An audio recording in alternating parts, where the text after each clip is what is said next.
اللهم يا من دلع لسان الصباح بنطق تبلجه، وسرح قطع الليل المظلم بغياهب تلجلجه، وأتقن صنع الفلك الدوار في مقادير تبرجه، وشعشع ضياء الشمس بنور تأججه، يا من دل على ذاته بذاته وتنزه عن مجانسة مخلوقاته، وجل عن ملائمة كيفياته، يا من قرب من خطرات الظنون وبعد عن لحظات العيون، وعلم بما كان قبل أن يكون،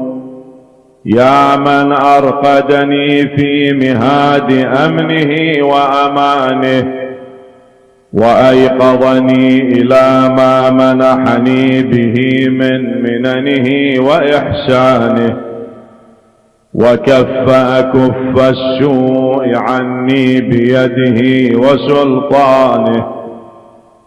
صل اللهم على الدليل إليك في الليل الأليل، والماسك من أسبابك بحبل الشرف الأطول، والناصع الحسب في ذروة الكاهل الأعبل، والثابت القدم على زحاليفها في الزمن الأول، وعلى آله الأخيار المصطفين الأبرار.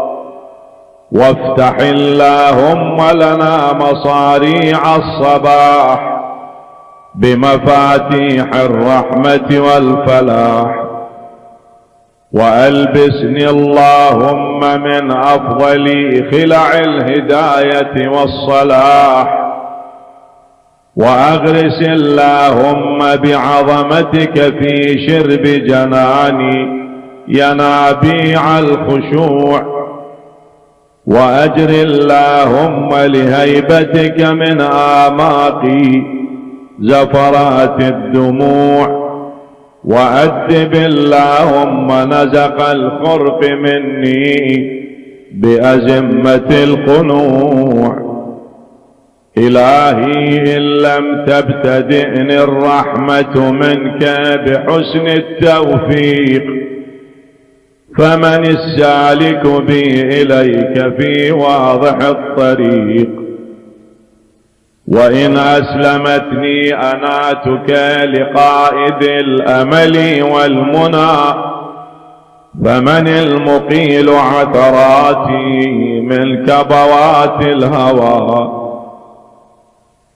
وإن خذلني نصرك عند محاربة النفس والشيطان، فقد وكلني خذلانك إلى حيث النصب والحرمان. إلهي أتراني ما أتيتك إلا من حيث الآمال، أم علقت بأطراف حبالك إلا حين باعدتني ذنوبي عن دار الوصال.